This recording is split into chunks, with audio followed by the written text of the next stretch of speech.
few moments later. Assalamualaikum warahmatullahi wabarakatuh. Selamat pagi dan salam sejahtera untuk kita semua.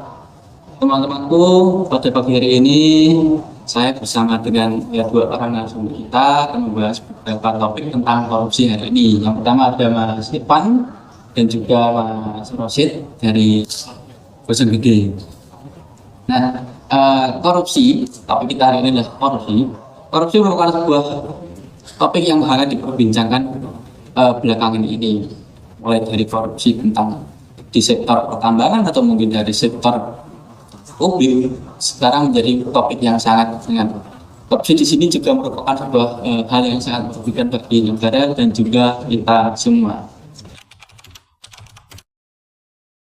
Nah, untuk korupsi sendiri dari Mas Ivan, korupsi itu seperti apa, Mas? Seperti penyalahgunaan kekuasaan dan jabatan sehingga untuk menggunakan keuntungan pribadinya. Merupakan salah satu penyelewengan atau penyalahgunaan jabatan untuk kepentingan pribadi. Nah, kalau untuk penyebabnya itu seperti apa, kira-kira? Penyebabnya seperti penyalahgunaan kekuasaan yang apa ya?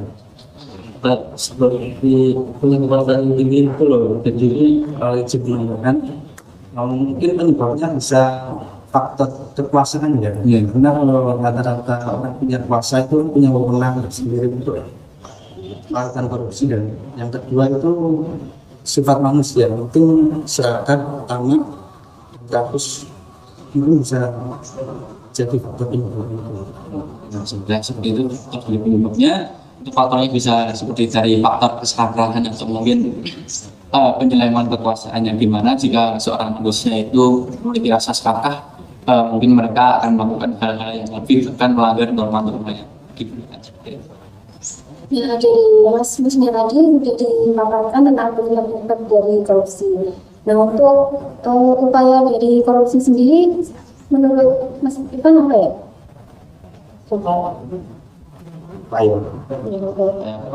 Untuk mencegah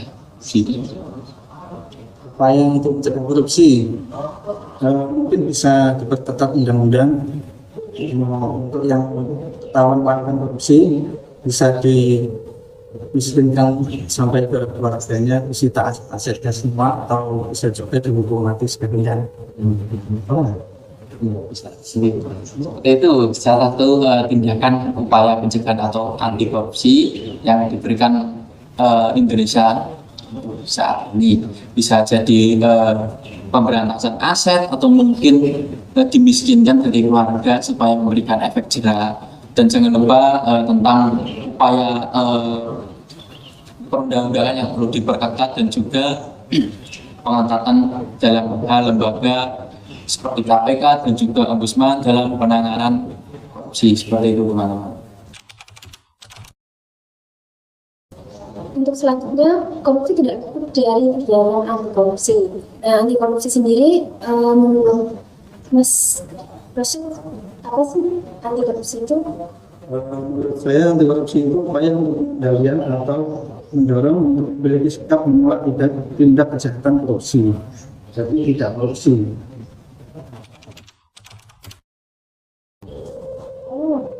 Selanjutnya, kasus korupsi apa yang diketahui kita yang di Indonesia? Ini makanya korupsi dan sebesar harga bisa diberikan oleh Harvey Weinstein pada tahun 2015 sampai 2022. Terus yang kedua, penyalahgunaan dana bantuan sosial COVID-19 sebesar 5,9 triliun oleh 9.000 bulan. Lalu, Mas Rosid, Kasus penggandaan IKTP oleh Setia Novanto dan kasus pencucian uang dan suap jaksa pinangki sebesar 500 miliar. Insyaallah.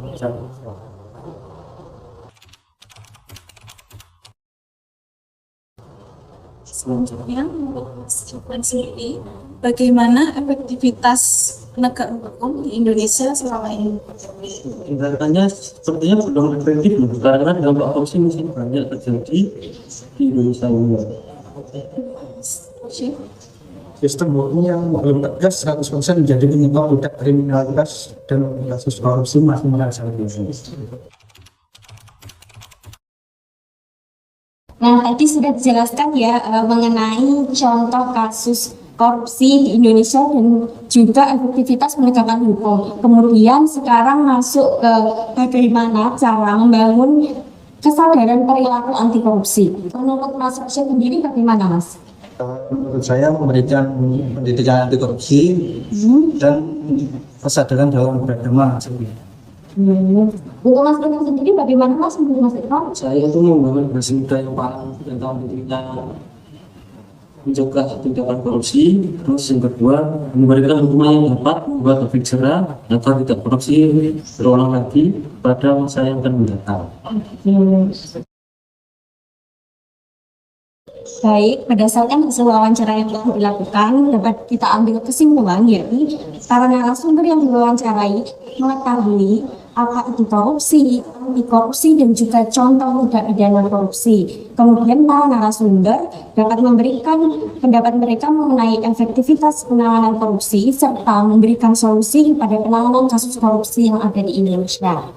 Baik, sesi wawancara kali ini saya akhiri. Ada kurang lebihnya mohon maaf. Saya ucapkan terima kasih banyak kepada para narasumber. Akhirnya, wassalamualaikum warahmatullahi wabarakatuh.